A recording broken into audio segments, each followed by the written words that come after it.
Podcast with A.T.J. Let the good times roll!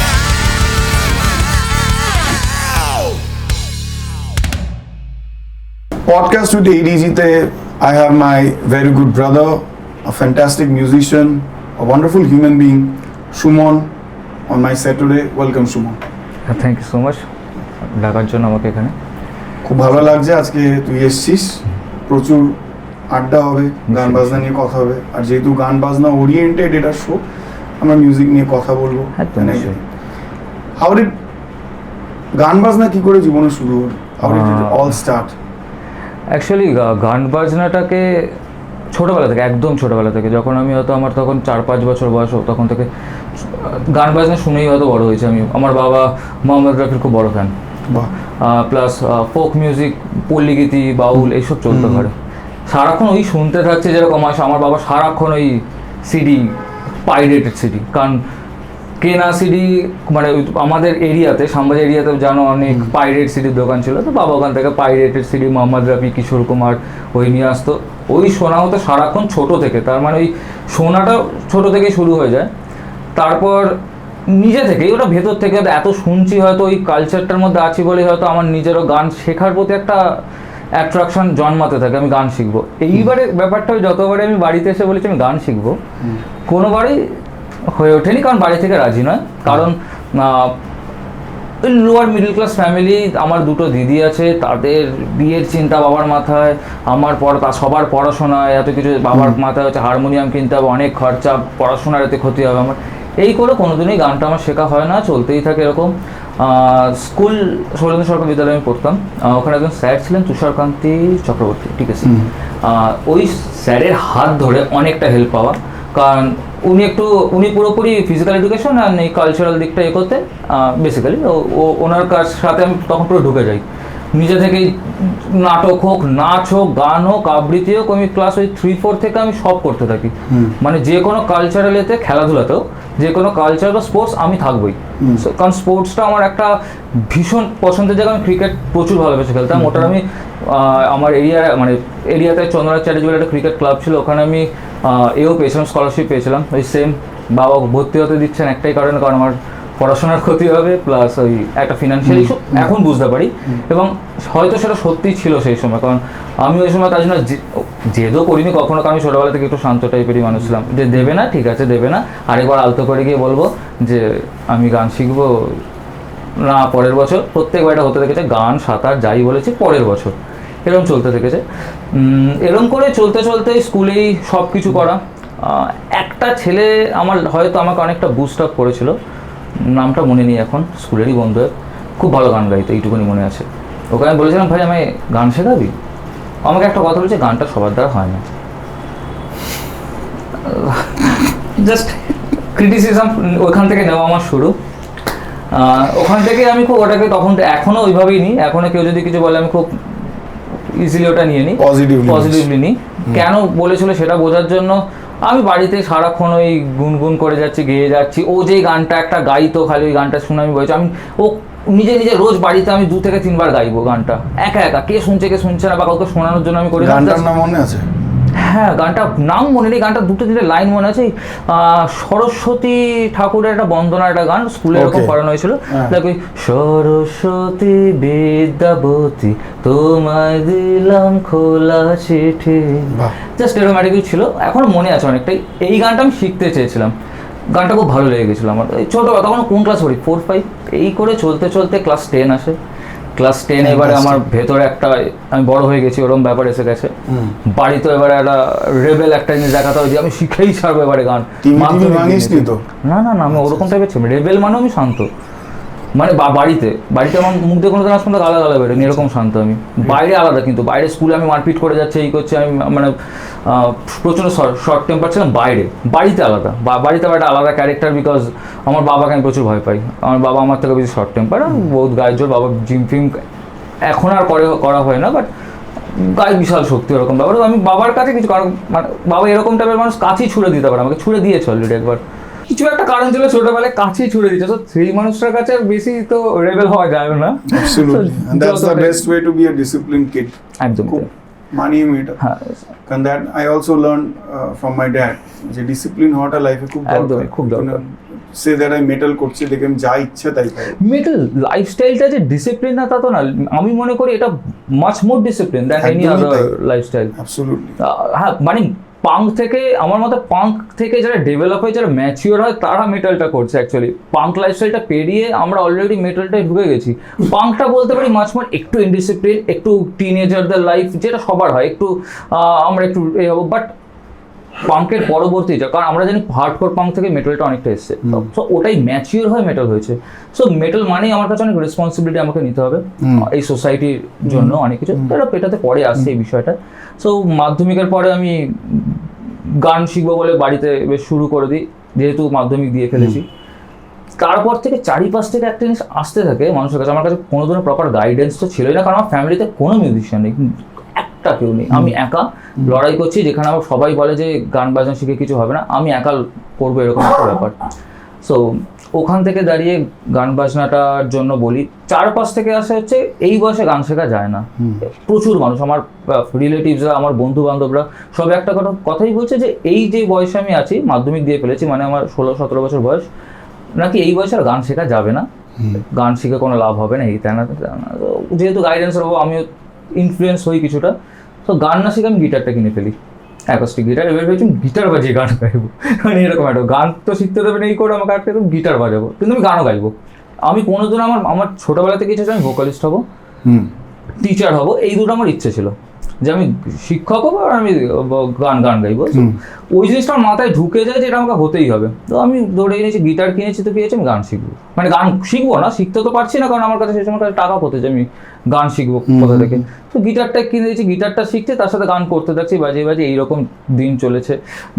তারপর বেসটা এমনভাবে ঢোকা, আমি যখন বেস কিনেছি আমি জানি না বেস কী, কারণ আমার একটা বন্ধুরা মিলে ব্যান্ড করবো, সব পাচ্ছি, বেস গিটারিস্ট বলে একটা দরকার হয় আমি শুনেছি এরোর থেকে, কারণ কোনো চারপাশে কোনো ব্যান্ড যারা করে এরকম কোনো এও নেই। আমি ওই ফসিল শুনে বেশ ব্যান্ড করবো এরকম ফিল। লিঙ্কিং পার্ক হার্ডলি আমি তখন শুনছি। আমি ইংলিশ গান শোনা শুরু করেছি অনেক পরে, বিকজ আমাকে শোনানোর মতো কেউ ছিল না। দেয়ার ওয়াজ নো ওয়ান যে আমাকে একটু একটা প্রপার ভালো ইংলিশ গান সাজেস্ট করবে যে এটা শোন। ইংলিশ গান বলতে কয়েকটা যেটা শুনেছিলাম, কয়েকটা এনরিক, তা ওই দিদিদের বন্ধু বান্ধবের থ্রু দিয়ে। বাট ওই যে মেটাল মিউজিক বা হার্ড রক কিচ্ছু ছিল না তখন। ওই হার্ড রক বলতে আমি ফসিলস, ক্যাকটাস, লক্ষ্মী ছাড়ায় পাঠিয়ে শুনছি। আস্তে আস্তে তারপরে এই চলতে চলতে যখন এই ব্যান্ডের এতে এসে তারপর আমি অনেক মেটাল সম্পর্কে অনেক আইডিয়া আসে। তো ওই যখন বেস গিটারটা কিনতে যাই, কী করে মানে বেসের যে 4টে তারাই জানতাম না, দোকানে গিয়ে বলছে বেস গিটার নেবো, বেস গিটার হাতে দিয়েছি, কী জিনিস, মানে হিরোম কেন তারগুলো মোটা মোটা কেন, কি বাজাবো কিছু জানি না। বাড়ি কিনতে গেছি মানে বাড়িতে নিয়ে আসতে হবে এরকম একটা ব্যাপার। তো বাড়িতে নিয়ে এসেছি, অ্যাম্পও কিনেছি তার সাথে, কি বাজাবো বুঝতে পারছি না। গিটারটা বাজাতে জানতাম, বাট বেসটা কী বাজাবো বুঝতে পারছি না। পরে জানতে পারলাম থিওরি যেহেতু একই প্রায়, আমি শুরু থেকে আমি খুব মানে এই থিওরিটাকে আমি খুব প্রেফার করি, মানে এখনও, মানে আমার কাছে এখনও মিউজিক বলতে গেলে এসব এডুকেশন আমার কাছে। মানে আমি কখনোই বলবো না যে মিউজিক শুধুমাত্র ইমোশন, শুধুমাত্র, এটা একটা এডুকেশন আমার কাছে। খুব ডিসিপ্লিন মেনে পড়াশোনা করতে হয়, জিনিস সম্পর্কে জানতে হয়। এটা যেহেতু একটা ল্যাঙ্গুয়েজ মিউজিক, সো ল্যাঙ্গুয়েজটাকে পড়তে হয়, জানতে হয়। দ্যাটস ওয়াই ওই জিনিসটার প্রতি আমার খুব ইয়ে ছিল। তো তাড়াতাড়ি বেসটা বুঝে যায় কী করে কী বাজাতে হয়। হেল্প আমাকে প্রচণ্ড করেছে ভাইয়া। আমার শুরুর যে ব্যান্ডের ফেস থাকে, বাংলা ব্যান্ডই করি, যখন বেস কিনেছি তার এক সপ্তাহ না 1 মাস মতো পরে আমি ব্যান্ড জয়েন করি। মানে আমি জানি না কী বাজাবো, আমি ব্যান্ডে বাজাচ্ছি এদিকে। তো মানে আমার ফেসটা পুরো, হয়তো আমি কাউকে রেকমেন্ড করবো না আমার এই লাইফস্টাইলটা যাওয়ার জন্য, বিকজ অনেক ভুল করেছি। তাই জন্য আমি এখন হয়তো যাদেরকে আমি এখন গাইড করি তাদেরকে আগে আমি বলে দিই যে এই ওয়েটা যাতে না যেতে, কারণ আমি ওয়েটা অলরেডি চলে গেছি, গিয়ে দেখেছি কি প্রবলেম হয়েছে।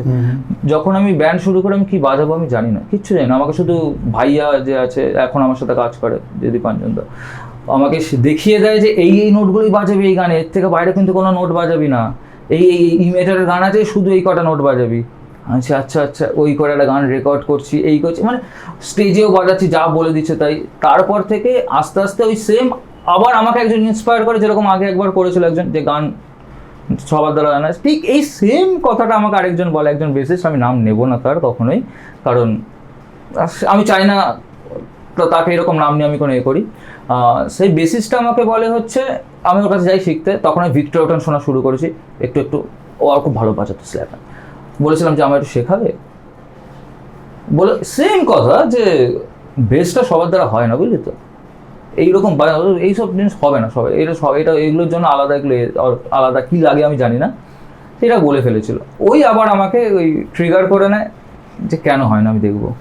তারপর থেকে বেস নিয়ে পড়েই থাকি, মানে অন্য কিছু ভুলে গেছি তখন আমি, এতটাই ভুলে গেছি যে আমি পড়াশোনাও ছেড়ে দিলাম, মানে সেকেন্ড ইয়ার অব্দি পড়তে পড়তে আমি পড়বো না, আর আমি এটাই করবো, কেন হয় না আমি দেখে ছাড়বো। তারপর আবার জয়েন করি, আবার আদার্স ইংলিশ অনার্স নিয়ে পড়া শুরু করি, আবার তখন আবার ওই চাকরি বাকরি শুরু হয়, অনেক এসব করতে করতে অনেক স্ট্রাগলের মধ্যে তারপরে গেছি। বাট ওইভাবে মিউজিকটা শুরু হয়, মিউজিক শুরু হয় নিজের ভেতর ছিল হয়তো শুরু থেকেই, ভালোবাসাটা ছিল নিজের ভেতর, মিউজিক ছিল বলবো না, মিউজিক সবার ভেতরেই থাকে, বাট ভালোবাসা হয়তো সবার ভেতরেই থাকে মিউজিকের প্রতি। বাট ওই ডেডিকেশনটা আমার হয়তো এখনও আছে, বা আগেও হয়তো ছিল যে আমি এটা করবো, মানে গান বাজনাটা আমি করবো, যে আমাকে যেই আটকাক না কেন আমি শুনবো সবার কথা। আমি একটা এরকম একটু হয়তো এই ডিসিপ্লিনের মধ্যে থাকতাম, মানে ছোটোবেলা থেকে বড় হয়েছি বলে সবার কথা আমি শুনি, ক্রিটিসিজম আমি খুব পছন্দ করি সবাই যদি বলে, বাট হ্যাঁ তার মানে ওটা মেনে চলবো যে আমি পারবো না, কেউ যদি বলে তো এটা তোর দ্বারা এটা হবে না, যেমন আমাকে সবাই বলেছিল আমি ফ্রন্টম্যান হতে পারবো না, আমি কোনোদিনও মেন ভোকালিস্ট হতে পারবো না, বলেছে, আমি বুঝেছি যে কেন কথাটা বলছে আমাকে এরকম কথা। বাট হ্যাঁ তার মানে এটা না যে তাদের কথাকে আমি ওরকম ডিরেক্ট অপোজ করেছি, যে ঝামেলা করেছি, কেন হবো না ওইসব কিছু না। আমি জানি আমাকে আমার কাজ করে দেখাতে হবে, যে আই ক্যান ডু, এরকমই যা। মেটাল তো এটাই শেখায় না, এটাই this is the metal actually, fight করতে হয়, একদমই তাই, কি করে নিজের স্পিরিটটাকে অ্যালাইভ রাখতে হয়, because no one has the right to জাজ you what you can do, what you can not do. একদমই তাই। তো তোকে তো আমি অনেক বছর ধরে দেখছি, তোর ডিসিপ্লিন, তোর লাইফস্টাইল আমি খুব অ্যাপ্রিসিয়েট করি। আমার এখনো মনে আছে সেই প্রথমবার তুই টপ কেটে use to smoke at that time, তুই এসে আমাকে বলেছিলিস যে আমাকে কতগুলো ভোকাল টিপস দাও, এবং আমি তোকে ফার্স্টই বলেছিলাম that you need to quit smoking cigarette, and few months later আর year later, I don't remember, maybe 1-1.5 বছর পর, 1-1.5 বছর না, আই থিঙ্ক ওটা 6 মাস মতো পর, 6 মাস পর you did quit, and I was so happy to hear. তো এই যে তোর ভিতরে একটা ডিসিপ্লিন, তোর ভিতরে একটা কমিটমেন্ট, তোর ভিতরে যে একটা way of educating yourself, education is infinite, মিউজিকের education is infinite, it has no certainty যে এখানে গিয়েই শেষ হবে। তো তোকে একটা খুব ইম্পর্টেন্ট কোশ্চেন জিজ্ঞেস করবো, যেটা আমি অনেক গেস্টদেরই করি, কারণ আমার কাছে as an artist song writing আর কম্পোজিশনটা একটা ভাইটাল ইম্পর্টেন্ট পার্ট। তো সং রাইটিং এর বেসিক ইন্সপিরেশন গুলো কোথা থেকে তুই ড্র করিস, লাইক যখন লিখছিস গানগুলো? সবার প্রসেস আলাদা, একটা শুনতে চাই। অ্যাকচুয়ালি টু বি অনেস্ট আমি যেটা দেখি সেটা লিখে ফেলি। ওকে, মানে আমার কাছে আমার মনে হয় ক্রিয়েশন হয় হচ্ছে ফার্স্ট বেসিক জিনিসটা হচ্ছে অবজারভেশন, একদম, তারপর ইমাজিনেশন। তো আমি যদি অবজার্ভই না করি ইমাজিন কি করব? মানে আমি যদি কিছু ইমাজিন করতে চাই, আমাকে তার আগে সেটাকে অবজার্ভ করতে হবে। মানে আমি আজকে অমিতাভ বচ্চনকে নিয়ে আমি ইমাজিন করব, তার আগে তো আমাকে অমিতাভ বচ্চনকে দেখতেও হবে তার আগে। সো দ্যাটস ওয়াই আমি আগে অবজার্ভ করি, তারপর সেটা নিয়ে আমি গভীরে ঢুকে, আমি ডিপে আমাকে ঢুকতে হবে। লাইক আমি এক সময় প্রচণ্ড লেখালেখি করতে ভালোবাসতাম, এখন ভালোবাসি না, কারণ আমার টাইম হয়ে ওঠে না, মানে এতটাই, মানে তুমি হয়তো জানো ভালো করে আমার কীরকম বিজি লাইফ শিডিউলে যেতে হয়। আগে এরকম ছিল, আমি হয়তো রাস্তা দিয়ে হাঁটছি, এরকম হয়েছে আমি অফিস থেকে ফিরছি, ওই পারে দেখতে পাচ্ছি প্রস্টিটিউট এরিয়া, সো আমি জাস্ট ওপারটা এরকম তাকালাম, আমি গোটা রাস্তায় আমি হয়তো আমার অ্যাক্সিডেন্ট হতে পারতো, কী হতো আমি জানি না, আমার তখনই আমি কিছু একটা আমার এক্সপ্রেস করতে হবে, নাহলে আমার দম বন্ধ হয়ে যাচ্ছিলো। তো আমি কী করে এক্সপ্রেস করবো জানি না, আমি ফোনে টাইপ করতে থাকছি, খুব একটা অসুবিধা তো হয় আমার ফোনে টাইপ করতে, লেখা অনেক বেশি সিম্পল, থটস খুব ইজিলি চলে আসে, বাট আমার ভেতরে এমন হয়েছে আমি টাইপ করতে আর জাস্ট একটা কবিতা জাস্ট আমি পুরো মানে একটা লিখলাম, তারপরে মনে হলো যে এবার ঠিক আছে, মানে নাহলে ততক্ষণ বিশাল একটা আনইজি, একটা সাফোকেটেড ফিল হচ্ছিলো যে কিছু একটা আমার ভেতরে রয়েছে, আমি বের করতে পারছি না বলে একটা ভীষণ অস্বস্তি বোধ। তো ওই আমার মানে ওই ক্রিয়েশনটা আমার মতো ওই রকমই জিনিস, মানে এটা একটা আমাদের প্রত্যেকের ভেতরে থাকে, জাস্ট একটুখানি অবজার্ভ করো, জিনিসটা নিয়ে একটু গভীরে যাও, তোমার অটোমেটিক্যালি একটা ক্রিয়েশন তোমার মধ্যে চলে যাবে। যে কোনো জিনিস যেটা আমি দেখছি, যেমন কিছুদিন আগে আমাকে একজনকে বোঝাতে হচ্ছিলো এই বিষয়টা নিয়েই, আমি তাকে বোঝাচ্ছিলাম, লাইক আমি চোখের সামনে দেখতে পাচ্ছি একটা গাছ আমার সামনে আছে, আমি তখন অফিসে ছিলাম হাওড়ার ওখানে, আমার চোখের সামনে একটা পাতা, আমি বললাম মানে জাস্ট র্যান্ডম বলছি, আমার চোখের সামনে একটা পাতা ঝরে পড়লো, আমাকে ওখান থেকে বললাম দেখ এই চোখের সামনে আমার একটা পাতা ঝরে পড়লো, এখান থেকে আমি এটা অনেক কিছু একটা জিনিস মানে এটা জাস্ট এইটা দেখে আমি অনেক কিছু আমার ক্রিয়েশন আসতে পারে। লাইক যে পাতাটা ঝরে পড়লো ওটা সবুজ রঙের ছিল, আবার ঠিক পাশে একটা পাতা হয়তো ঝরেই আছে, যেটা একটু কালারটা হয়তো একটু খয়েরি হয়ে গেছে। দ্যাটস লাইক মানে এটা মানে লাইফ ইজ আনপ্রেডিক্টেবল। আজকে সবুজ পাতা মানে ওটা বলতে পারি তার এখনো ঝরার কোনো কারণ ছিল না। Like it's a death, it's resemble to death. মৃত্যু যখন তখন আসতে পারে তোমার বয়স। তো যেটা আমি দেখছি সেটাকে আমি ডিফারেন্ট ভাবে ভাবছি। যেমন এই ফরবিডেন ডেমোক্রেসি যে আমাদের ডেথ তোরের যে মিউজিক ভিডিওটা ছিল, এটাও আমার এই 5 মিনিটের একটা ভাবনায় আসে, আর আমি যেটা দেখেছি হয়তো সেটা থেকেই এসছে। আমি হয়তো অবজার্ভ করেছি এরকম একটা সিনারিও হিস্ট্রিতে এরকম হয়েছে, কারণ আমরা প্রত্যেকে হিস্ট্রিটা থেকেই অ্যাকচুয়ালি জানি আমরা ইন্সপিরেশন নিই লেখার, বিকজ আমরা সবাই বলি হিস্ট্রি রিপিটস, মানে আমরা হিস্ট্রি পড়তেই বলা হয় একটা ইন্সপিরেশন নেওয়ার জন্য যে এরকম একটা কিছু হয়েছে মানে হিস্ট্রি মানে অতীতে, যাতে আমরা সেম ভুলটা না করে যাতে এটা রিপিট হয় বা সামথিং ওখান থেকে কিছু শেখার জন্য। ওইখানে নিশ্চয়ই এরকম একটা সিনারি এখনও হচ্ছে। এই যে করাপ্ট পলিটিশিয়ান, এই যে দুখানা আলাদা দল, হ্যানা ত্যানা, এই চলেই যাচ্ছে, এটা এখনও চলছে, আগেও ছিল, ইন ফিউচারও থাকবে। ওটাকেই অবজার্ভ করেছি, ওটাকেই নিজের মাথায় ভাবলাম, 5 মিনিটের মধ্যে একটা পুরো স্টোরি এলো, স্টোরিটা লিখলাম। ওই রকমই মানে আমার ওই লেখার জন্য আমি মনে করি যে কোনো ক্রিয়েশনের জন্য একটু অবজারভেশন দরকার, ব্যাস, আর কিছু না। অবজারভেশন এন্ড ইমাজিনেশনটা তো অবভিয়াসলি একটা লাগে, কারণ বাট আমার কাছে আমার মেন জিনিস আমার কাছে অবজারভেশন। আমি যেরকম থাকি, যে স্টেটে থাকি, আমার সেরকম লেখা আসে। আর আমার 80% লেখা আমি যখনই লিখেছি একটু ডিপ্রেস থাকে, কারণ হয়তো আমি লিখে হয়তো আমার ডিপ্রেশনটাকে কমানোর চেষ্টা করি, বিকজ আমার প্রত্যেকটা মানুষ আমরা হয়তো ফ্রাস্ট্রেটেড, ডিপ্রেসড, প্রত্যেকে। এটা যে বলবে না আমার মধ্যে কোনো ডিপ্রেশন নেই, এটা ভুল কথা। কারেন্ট সিনারিতে আমরা প্রত্যেকে ডিপ্রেশন আছে, এভরিওয়ান। কারণ এটা নিয়ে আমরা কথা বলি না, বিকজ লোকেরা এই জিনিসটা করে সিরিয়াসলি নেয় না। পেট খারাপ হলে সিরিয়াসলি নিয়ে না, পেট খারাপ হয়েছে ওষুধটা খা, ওটু খা। বাট ডিপ্রেশনে থাকলে আরে চাপ নিবি না, এই শুধু একটা কথা, আরে চাপ নিবি না। আরে চাপ থাকলে তো নেবই, চাপ না নিলে তো চলবে না। আমার ফ্যামিলিকে আমাকে যদি ঠিক করে মানে আমার সংসারও চালাতে হয়, সেটা থেকে আমি চাপ নিতেই হবে। আমি যদি সেখান থেকে মুখ ফিরিয়ে নিই তাহলে তো হবে না। তো চাপটা আমাকে নিতেই হবে, এবং চাপটা নিয়ে আমাকে ডিপ্রেশন যেটার মধ্যে দিয়ে আমি চলছি সেটাকেও আমাকে ওই নিজেকেই সলভ করতে হবে। তাই আমরা হয়তো নিজেরা তো বলতে চাই না, কারণ সেটার কোনো প্রপার ওষুধও হয় না, কিছুই হয় না। জাস্ট তাই জন্য মনে করি art the best form to express this kind of thing.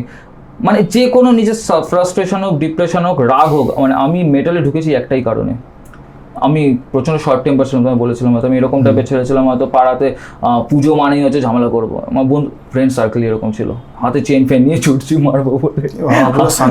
পুরো সালমান খানের ফ্যান আমি, হাতে ওরকম ব্রেসলেট, মানে বুঝতে পারছো সেই লেভেলের ফ্যান আমি। তখন কোন ক্লাসে আমি 9-10, গান বাজনায় ঢুকিনি। গান বাজনায় ঢোকার পর থেকে পুরো চেঞ্জ আমি একটা, তখন থেকে আমি বুঝতে পারলাম যে আমি এটা নই, মানে আমি একটা ওই বন্ধুদের পাল্লায় পরে আমি একটা অন্য ক্যারেক্টার আমি নিজেকে মানে ওই ঢুকে আছি, ওটা আমি অ্যাকচুয়ালি নই। অ্যাকচুয়ালি যখন আমি গান বাজানো তখন আমি নিজেকে অ্যাকচুয়ালি খুঁজে পেলাম যে অ্যাকচুয়ালি আমি কি। ওই তারপর থেকে আমি এখন যেটা আছে এখন এটা আমি জেনুইন আমি। তখন হয়তো বন্ধুদের কাছে কুল সাজার জন্য আমি অ্যাক্টিং করতাম, যে আমি ওই ফ্রেন্ড সার্কেলে আমাকে নিজেকে টিকে থাকতে হবে না, আমি যদি এরকম থাকি তাহলে তো চলবে না, সাল্লু ফেস। তো এখন আর এসব কিছু নেই। সুমন, তুই সং রাইটিং এর ডেফিনেশনটা খুব ভালো করে বোঝালি সবাইকে। এই যে তুই তো 90s born, you have seen different sides of the coin, both sides of the coin, the goods, the bads, the ugly. হয়তো আমরা এখন we are in the ugly times maybe. তো এই যে মানুষের একটা সময় ছিল যখন বাবা অডিও ক্যাসেট পাওয়া যেত, মোজারবিয়ার পাওয়া যেত, মানুষ গান ওই তোমার মোজারবিয়ারের কম্পিউটারের মধ্যে বার্ন করতো, the word is burn, right, গানগুলো করতো। তো এখন যেই টাইমটাতে আছি, এখন এভরিথিং আমরা উইদিন আ সেকেন্ড সব অ্যাক্সেস পেয়ে যাই। তো এই যে তখনকার দিনের লিসনাররা, আমি লিসনার অ্যাজ এ লিসনার নিজেকে দেখছি, তোকে দেখছি, তখন যে মানুষের একটা ধৈর্য ছিল যে পুরো অ্যালবামটা শুনি বা পুরো রেকর্ডটা শুনি, এখন সেটা হয়ে দাঁড়িয়েছে ও ঠিক আছে 10 সেকেন্ড, তারপর রিলস আরো কিছু। তো এটা কি তোর কোথাও না কোথাও মনে হয় না যে এই যে impatience is also somewhere very problematic? কারণ কিছুদিন আগে কোন একটা কনসার্টে অঞ্জন দত্ত বাংলাদেশে গেছিলেন এবং সেখানে তার ভিডিও হচ্ছিল দেখে he was very pissed off, because এই যে মানুষের শোনাটা যে ধীর স্থিরতা যে ব্যাপারটা, সেটার ব্যাপারে তোর কি মতামত? মানে how do you look into this matter? দেখো একদমই তুমি যেটা বলছো এটা সত্যি, এটা আমারও কিছুটা মানে আমিও নিজেও কিছুটা পিসড অফ হয়ে যায়। আমি যদি দেখি যে ফ্রন্ট রোতে দাঁড়িয়ে কেউ লাইভ শো না দেখে আমার কাছে এরকম ক্যামেরা করে রেখে দিয়েছে, আমিও পিসড অফ, আমারও ফিল হয়, আমি ওটা পছন্দ করি। ফোনটা ভেঙে দিস পরের বার। আমি প্ল্যান করে রেখেছি এটা আমি সত্যি বলছি, আমি প্ল্যান করে রেখেছি। ইন্সপিরেশন পেয়েছি মারডুকের কয়েকটা ভিডিও দেখে। তুই দেখবে ফোন ধরে ছুড়ে দিল, মানে আমিও বুঝেই, মানে এটা এটা এটা সত্যি এটা করা উচিত, মানে ইটস মানে দিস ইজ মেটাল অ্যাকচুয়ালি, যে তুমি যদি পিসড অফ তুমি অ্যাকশন নাও। আর আমি সত্যি পিসড অফ হয়ে যাই যে আমাকে তুমি কখনো দেখতে পারবে না। হ্যাঁ, যদি আমাকে বলা হয়, ব্যান্ড বলে যে আমার একটা ভিডিও করে দেবে, আমি তখন করে দিই, যতটা চেষ্টা করি প্রফেশনাল ওয়েতে করা, যাতে ওরা ওটা ইউজও করতে পারে। আর এছাড়া যদি আমার ওটা কাজ থাকে আমি করব। বাট আমি দেখতে গেছি শো, আমি তোমার ভিডিও আমি রেকর্ড, আমি এই যে লাস্ট অ্যাবোমিনেশনে গেছি, 2 দিনে গেলাম, আমি আমার ফোন পকেট থেকে বাড়ি করিনি। ফ্রন্ট রোতে দাঁড়িয়েছিলাম, যারা আমায় দেখেছে তারা জানে, ফ্রন্ট রোতে দাঁড়িয়েছিলাম, হেড ব্যাং করেছি, কোরাসে যেটা আমি জানি চিৎকার করেছি, ফোন পকেট থেকে বেরোয়নি। আমার মেমোরি তো এখানে থাকবে না, মেমোরি এখানে থাকবে। আমার ফোন মেমোরির থেকে আমার মাথার মেমোরি অনেক বেশি। তো আমি এখানে কেন রাখবো? আমার যা আমি দেখেছি এখানে নিয়ে নিয়েছি। তো এই জিনিসটা মানুষ হয়তো ভুলে গেছে, এখন ফোনের মধ্যে করে রাখছে, পরে দেখেও না ভিডিওটা, কিন্তু আর আলটিমেটলি যেটা দেখতে পারতো সেটাও মিস করে গেল চোখের সামনে। সত্যি কথা। দ্যাটস ওয়াই আমি এটা কখনো খুব একটা পছন্দ করি না, আমি করিও না এই জিনিসটা। আর লিটারালি এটা হচ্ছে, এটা আমরা এইভাবে বন্ধ করতে পারবো না, এটা তো আর কিছু করার নেই, মানে বেরিয়ে গেছে হাত থেকে। এটা মুখে বলেও আমি বন্ধ করাতে পারবো না, কেউ পারবো না। এটা আমি যদি এখন এবারে বলতে হবে যে এটাকে বন্ধ করার জন্য বলো ফোন জমা নিয়ে নাও যারা, সেটাও পসিবল নয়। তো মানে এটা হবে, এটা আরও খারাপের দিকে যাবে এক সময়। গান তো এখন তো এই যে কটা, এই যে অ্যালবাম তো দূরের কথা, অ্যালবাম তো টানা শোনেও তো না, একটা সিঙ্গেল গানও লোকে আর শুনবে না, লোকে ওই রিলস এরিয়ে। এবং আর্টিস্টদেরও হয়তো আলটিমেটলি বাধ্য হয়ে ওই রাস্তায় বেছে নিতে হবে। বাট কারণ আলটিমেটলি আমরা গান বাজনা করি নিজেদের জন্য, এটা তো বটেই।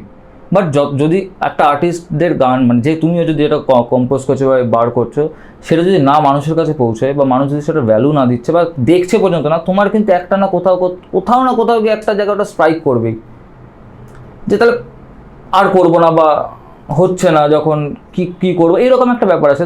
তাই দ্যাটস আমার মনে হয় আর্টিস্টরাও হয়তো ওই সেমভাবে হয়তো তারাও এবারে বাধ্য, কারণ ব্লাডিউডও করছে থেকে, তারপরে এছাড়া দেখবে মেহ্যাম থেকে শুরু করে প্রত্যেকেই তাদের ওই ছোটো করে এখন প্রমোশনের রিলস বার করছে। কেন? কারণ যাতে পুরোটা লোকের ইন্টারেস্ট হয়তো পেছনে, কারণ সবাই জানে নতুন লিসেনার বার করতে, মানে আনাতে গেলে কেউ তোমাকে ওইভাবে ডিক করবে না যতক্ষণ না তোমাকে কেউ একজন ওই এসে বলছে যে এটা শোন ভাই। তাই তারা ওই রাস্তা বেছে নিচ্ছে, এবং কিছু করার নেই, মানে এটা আমি মনে করি। বাট মানে এটা হার্শ ট্রুথ আমাদের কাছে একটা, যে এইভাবে আমাদেরকে হয়তো একটা সময় ব্লেন্ড হয়ে যেতে হবে, যেটা আমরা কেউই চাই না। আমরা কেউই মিউজিকে ওই রাস্তাটা বেছেই নিতে চাই না। বাট কিছু করার নেই, এখন আর ওই সিডি বার্ন করার ব্যাপার নেই। এখন লোকেরা ইউটিউব শর্টস বেশি দেখে, ইনস্টাগ্রামে স্ক্রোল বেশি করে রাদার দ্যান ইউটিউবে গিয়ে। আর ইউটিউবে দেখলেও কি দেখে? কমেডি জিনিস দেখে। মেটাল হেডরাও এই দেখে, খুব কম মেটাল হেডও এখন আছে যারা প্রপার মেটাল মিউজিক এই ভিডিও দেখে বা সারাক্ষণ ওইসব নিয়ে কালচার করছে, খুব কম। তাই জন্যই লোকেরা ওই এখন যে আমরা বলি যে আমরা নতুন এদেরকেও বলছি যারা নতুন বা গান করছি বা নতুন মেটাল ব্যান্ড করছে, তারা সবাই একটা বলে যে লিসেনার্স নেই। সত্যিই তো নেই লিসেনার্স। আগে যে লিসেনার্স ছিল, আগে তোমরাও যে সময় তো অ্যাক্টিভ ছিল, আমরাও যে সময় আগে অ্যাক্টিভ ছিলাম, সে সময় তো লিসেনার এতটাও ছিল না। এখন হয়ে গেছে ওই একটাই কারণে, কারণ আর্ধেকে বাড়িতে বসে থাকে, কারণ ওই কষ্ট করে আসবো, ওই ফোন আমার অনেকটাই হয়তো আগের ওই মানে আমি মনে করি যে আগের যেই জিনিসটা ছিল, ফোনে আমরা এত কিছু অ্যাক্সেস পেতাম না, এত নেট ফ্রি থাকতো না, 5G নেট ফ্রি থাকতো, সময়টাই বেস্ট ছিল ওই সময়টা। আমরা লাইভ শোতে যাওয়ার জন্য ছটফট করতাম, আমরা একটা গান 20-25 বার করে শুনতাম, কারণ ভাই 5 MB একটা আমার নেট গেছে ওটার জন্য। হ্যাঁ, তখন এই নেট নিয়ে কাড়াকাড়ি হতো, এই আমার 20 MB নেট। তো তাই জন্য ওটা অনেক প্রিসিয়াস ছিল আমাদের কাছে, একটা গান আমাদের কাছে অনেক প্রিসিয়াস ছিল। এখন সেরকম নেই। এখন যারা আমরা গান শুনছি, এত অপশনস, আমরা হারিয়ে গেছি কোনটা কাকে ছেড়ে কাকে শুনে। ডিভিড একটা অ্যালবাম বেরোচ্ছে বা একটা সিঙ্গেল বেরোচ্ছে, মানুষ হয়তো গানটা একবারই শুনবে। যদি এটা আরও অনেক আগে হতো, ওই মানুষ হয়তো এই গানটা 5-6 বার শুনতো, সিডিটা যদি কিনতো, আর অন্য কোনো অপশন থাকতো না শোনার। সিডি থেকে শুনতে হবে, তখন সে 5-6 বার শুনতে, কারণ একটা সিডি সে টাকা দিয়ে কিনেছে, এটা তার কাছে অনেক ভ্যালুয়েবল। এখন তার ওই ব্যাপারটা নেই, এখন সিডি লোকে কেনে পর ওটা সোভেনিয়ার বাড়িতে সাজিয়ে রাখবে বা ব্যান্ডকে সাপোর্ট করার জন্য।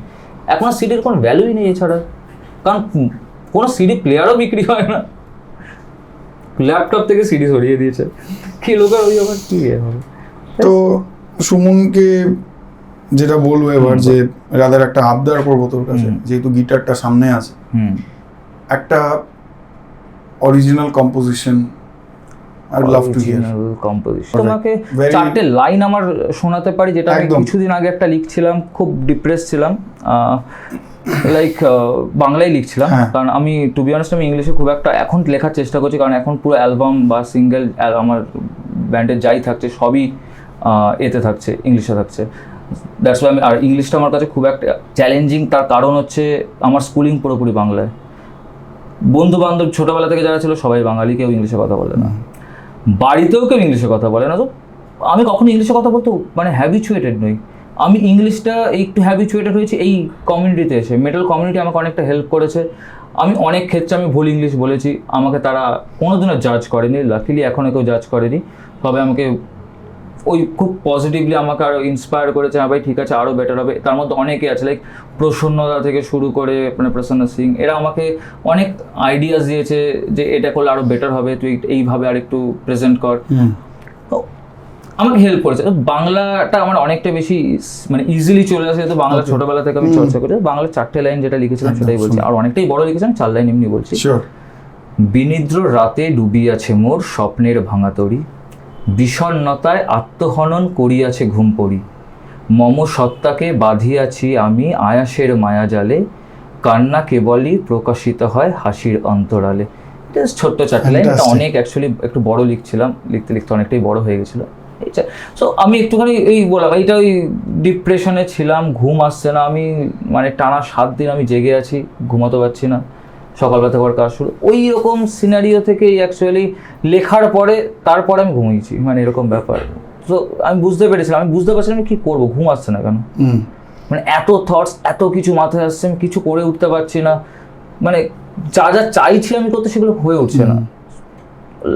আফটার অল কিচ্ছু আইডিয়া পাচ্ছি না, কাউকে বলার মতো সেরকম বুঝতে পারছি না, কাউকে বললেও সবাই একটাই কথা বলছে, চিন্তা করিস না ঠিক হয়ে যাবে, আরে চাপ নিবে না, এইসব নিয়ে অত হেল্প হচ্ছিল না। সো একটা জাস্ট লিখলাম, যেটা আমি তোমায় বললাম যে এটা আমার কাছে একটা রেমেডি, এই মিউজিক বা আর্ট, আমি শুধু মিউজিক বলবো না, যে কোনো আর্ট আমার এরকম হয়, আমি যখন খুব মানে এরকম গেছে, আমি এঁকেছি, আঁকা শিখিনি কখনো, বাট প্রচণ্ড পরিমাণে ডিস্টার্ব ছিলাম, আমি আঁকলাম, আঁকার পরে তুমি রিল্যাক্স হলাম, ওই জিনিস মানে আমি আর্টটাকে আমি এই আমার একটা হিলার হিসেবে, তুমি যে বল তোমার একটা শো অর্গানাইজ করেছিলে মিউজিক অ্যাজ এ হিলার, তো ওটা আমি খুব রিলেট করতে পেরেছি এটার সাথে, বিকজ আমাকে ওটা হিল করেছে, এখনো হিল করে আমাকে প্রত্যেক দিন, ওটাই আমাকে হিল করে। এই নামটা তুই উল্লেখ করলি যখন, obviously this is two honour my father, প্রত্যেক বছরই গিগটা ডেফিনেটলি হবে, আর কামিং ইয়ারও হবে।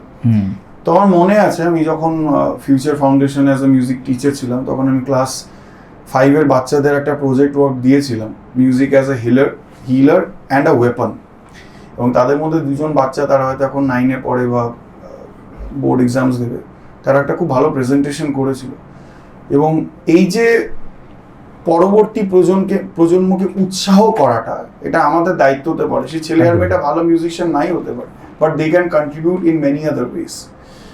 তো পরের প্রশ্নতে আসবো যে মেজর ইন্সপিরেশনস, ব্যান্ড অনেক আছে অ্যাকচুয়ালি, মানে এত আছে, পিক এনি 3, 4, 5।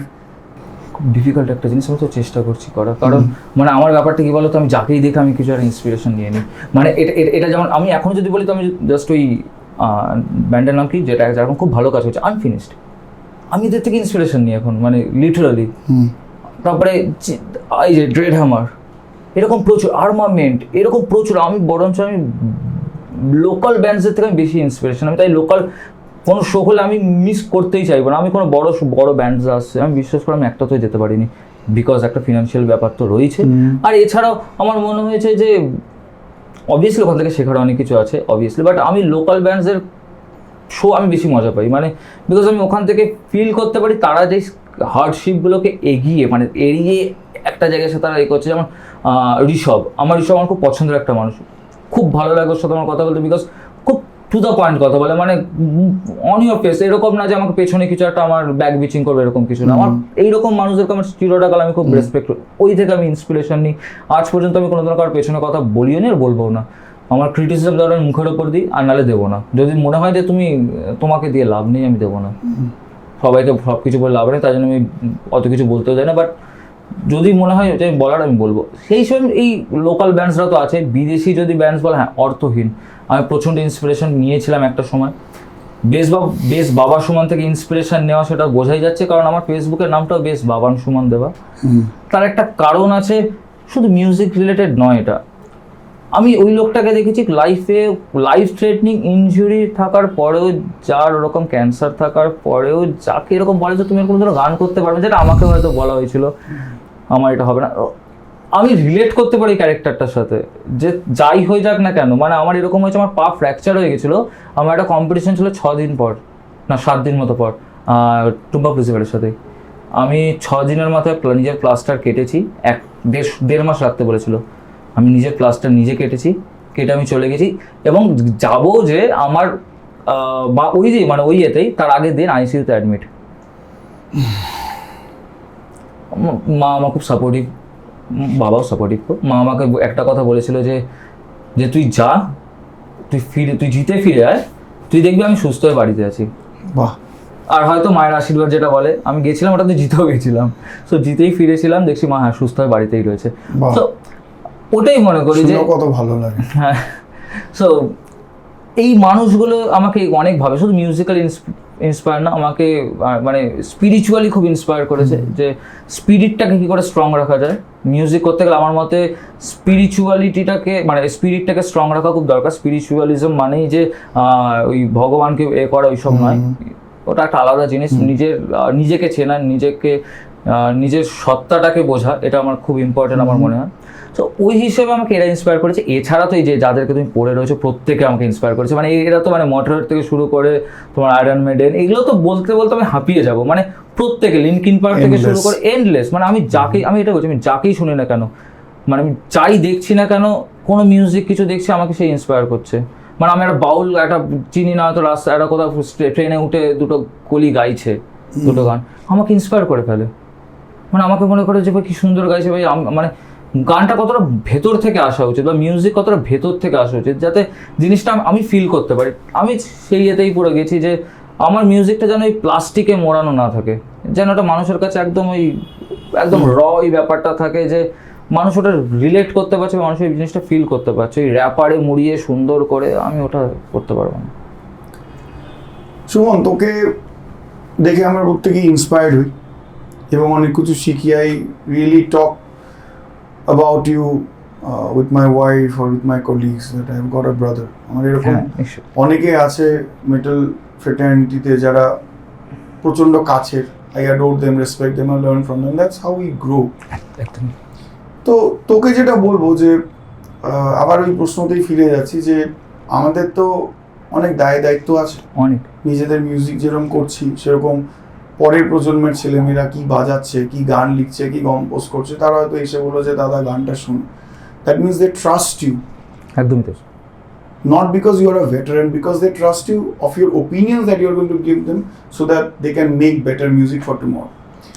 তো ওখান থেকে এই যে প্রেজেন্ট রক মেটাল অনেক আর্টিস্ট উঠে আসছে, আমি আমাদের শহরকে নিয়ে বলছি, একদম তাদের মধ্যে তোর পার্সোনাল ফেভারিট কারা? 3টে আর্টিস্ট, 3টে বা 4টে? সবার প্রথম আমি আনফিনিশডেরই নাম নেব, কিছু করার নেই। ওটা সবাই নিচ্ছে, তার মানে নিশ্চয়ই তাদের মধ্যে কিছু আছে। Absolutely agri. দত্তাত্রেয়া থেকে শুরু করে অরিত্র, সৌরভ, আর ওদের প্রতীক বলে বেস বাজার, প্রমিত বা এরকম প্রমিত, আর আরেকজন আমার সাসাং জয়েন করেছে। এদের প্রত্যেককে আমি অনেক দিন ধরে দেখছি। আমার সব থেকে যেটা ভালো লাগে হচ্ছে, মানে প্রথমত দে আর হাম্বল। নিজেরা যে মিউজিকটা করছে সেটা বুঝে করছে, মানে জাস্ট করার হচ্ছে বলে করছে এটা নয়। আর এদের সাথে আমি অনেকক্ষণ ধরে কথা বলি। মানে এরা যখন আমার কাছে এসে কিছু জিজ্ঞেস করে যে কিছু হবে, আমি এমনকি দেখতে হবে এদের সাথে আমি 1 ঘন্টা 2 ঘন্টা ফোনে কথা বলি। বিকজ এরা ওই মানে তুমি একটা একটু আগে বলে যেমন ভাই বললে আমাকে, আমি এই মেটালটাকে আমি কোনো সিনও বলি না, কিন্তু আমি বলি মেটাল কমিউনিটি। মানে আমার কাছে এটা একটা কমিউনিটি যেখানে আমি প্রত্যেকে, আমার ভাই, আমার দাদা, আমার বন্ধু, আমার কাছে এটা আমার কাছে এই জোনটাই হচ্ছে মানে একটা ব্রাদারহুডের একটা বা হারমোনির একটা। আমার কাছে আমি আজ পর্যন্ত কখনো ওই কাউকে কোনো আমার এনিমি হিসেবে আমি দেখিনি কোনো ধরনের না। হ্যাঁ, এবারে একটা ফ্রেন্ডলি একটাই আমার সবার সাথে থাকে, তোমার সাথেও আছে, মানে বলতে পারো কম্পিটিশন এটা থাকবেই। আমিও চাইবো আমি তোমার থেকে একদিন ভালো গাইবো, তোমার থেকে একদিন ভালো আমার স্টেজ প্রেজেন্স হবে, এটা আমি ভেতর থেকে চাইবই, কারণ এটা আমি মনে করি ন্যাচারাল, এটা থাকা উচিত। বাট ওইটা সরিয়ে রেখে কিন্তু আমরা প্রত্যেকে, আমার দাদা, প্রত্যেকে আমার ভাই, এই জিনিসটা আমি আমার ভাইদেরকে, আমি আমার দাদার সাথে, যেমন তোমার সাথে অনেকক্ষণ ধরে আমার কথা হয়, মাঝে মধ্যে যখন দেখা হয়, ওদের সাথে আমার দেখা হলে অনেকক্ষণ কথা হয়, ওরা তো একজন আছে। এছাড়া আরেকটা ব্যান্ড আছে রিসেন্টলি মিউজিক করছে, ট্রান্সমিউটেড, এরাও ভালো দিকে এগোচ্ছে, সং রাইটিং খুব সুন্দর, এদের নিজেদের গানগুলো আরো ভালো হবে আস্তে আস্তে, প্রত্যেকে ভালো মিউজিক করছে। আমি ওদের ওই অগ্রদীপ যে বলে ছেলেটা আছে, আমাকে অনেকদিন ধরে আমি ওকে চিনি, ভালো ছেলে, ভোকালিস্ট অগ্নি, ও খুব ভালো ছেলে, প্রত্যেকে ভালো ছেলে, ভালো মিউজিকটা করার চেষ্টা করছে। আর যদি এখনকার মানে আপকামিং ব্যান্ডসের মধ্যে বলো, সেরকম এরা দুজনে অ্যাকচুয়ালি যারা খুব প্যাশনেটলি করছে এতে। আর এছাড়া ফ্লেশক্রেফটকে তো নতুন বলা যায় না, তাও যদি ওদেরকে বলার, কারণ এর নতুন কি, হ্যাঁ তাও এখন কয়েকটা মেম্বার একটু নতুন, সৌম্যদীপ, সেটাকে আমার খুব ভালো লাগে, সেটা ভালো মানে গান বাজনা করছে। আর এই প্রতীককে আমি নতুন কি বলবো, তো আমারও পুরনো, মানে আমি যবে থেকে মানে মেটাল মিউজিক শুনছি বা করছি, আমার অনেক আগে থেকে করছে এদেরকে, মানে এরকম অনেক আছে। আমি ফ্লেশক্রেফটকে আমি খুব পছন্দ করি, এরকম মানে হিসেব করে দেখে সবাইকেই পছন্দ করি আমি, এটা হচ্ছে ব্যাপার। মানে আমার প্রত্যেকের মধ্যে ভালো জিনিসটা খুঁজে পেয়ে যায়। হ্যাঁ, এবারে যেই উইকনেসটা আমি দেখি, আমি ওদেরকে বলেও দিই, ভাই এটা আরেকটু বেটার হলে আরো ভালো লাগবে। যেমন আমি একে বলেছি, অরিত্রকে বললাম, ভাই তোর স্টেজ প্রেজেন্স আরেকটু বেটার করতে হবে, দত্তাকে কিছু বলতে লাগে না, দত্ত অলরেডি এখনো ঠিক দিকে এগোচ্ছে, ও যেটা এগোচ্ছে যদি এইভাবে এগোতে থাকে, ও already he can makes wonder, মানে ও মানে ওকে আমি আর আলাদা জায়গা থেকে রেসপেক্ট করি, এরকম আছে। এইবারে ব্যাপারটা কি বলতো, মানে নতুন যারা কাজ করছে বা যারা পুরোনো কাজ করছে, আমি সবাইকে একটা জিনিস বলবো যে টিকে থাকাটা খুব ইম্পর্টেন্ট। মানে আমি তোমাকে সাপোর্ট তো আমি সবাইকে করি, আমি ক্রনিক জোন থেকে শুরু করে আমি আনফিনিশ সবাইকে আমি ফুল সাপোর্ট করি, ভেতর থেকে সাপোর্ট করি। শুধু এরকমও না যে এটা আমি তাদের মার্চেন্ডাইজ কেনা থেকে শুরু করে যে কোনোভাবে আমি সাপোর্ট করি। এই অলরেডি আমি বিদেশি ব্র্যান্ডের মার্চেন্ডাইজ কেনা আমি আপাতত বন্ধ রেখেছি। পাইরেটেড মার্চেন্ডাইজ আমি কিনবই না ফার্স্ট অফ অল, এটা আমি একদম সবাইকে আমি এইটুকুনি বলবো, যে আমি ক্যামেরায় তাকিয়ে বলছি যে প্লিজ পাইরেটেড মার্চেন্ডাইজ কোনো ব্র্যান্ডের কেউ কিনো না, বিদেশি হোক স্বদেশি হোক যে লোকাল হোক, পাইরেটেড কিছু কিনো না, ব্যান্ডের কিচ্ছু পাওয়া যায় না ওতে, কারণ ব্যান্ডকে সাপোর্ট করছে বলছে, বাট ব্যান্ড সাপোর্ট এভাবে হয় না। আমি এইটুকুনি বলবো, লোকাল ব্যান্ডসের মার্চেন্ডাইজ কেনাটা খুব ইম্পর্টেন্ট, কারণ লাইভ শো থেকে তাদের কোনো টাকা আসে না, এটা ফ্যাক্ট। কোনো অর্গানাইজার সেভাবে পেমেন্ট দেয় না, যেই পেমেন্টটা ওরা বলে ওটা পেমেন্ট না, ওটা কমিশন, সেলসের কমিশন, ওটাকে পেমেন্ট বলে না, কেউই যায় না সেভাবে। আর যদি কেউ দিতেও চায়, তাদের কাছে অপশান থাকে না দেওয়ার মতো সেরকম কিছু, কারণ এত ইনভেস্ট করছে। লাইক আর উদাহরণ দিচ্ছে, লাইক থ্রেড ফেস্ট, যেই পরিমাণ প্রিমিয়ামনেস দিচ্ছে, যেই পরিমাণ তারা খরচা করছে, তার অলরেডি মানে ইনকাম করার তাদের উদ্দেশ্য নেই। মানে দেবশ্রীদাকে আমি যেভাবে ক্লোজ থেকে দেখেছি, মানে এই দাদাটা কি অদ্ভুত আমি জানি না, এ কাজ করে যাতে কমিউনিটি ডেভেলপমেন্টের জন্য খরচা করতে পারে।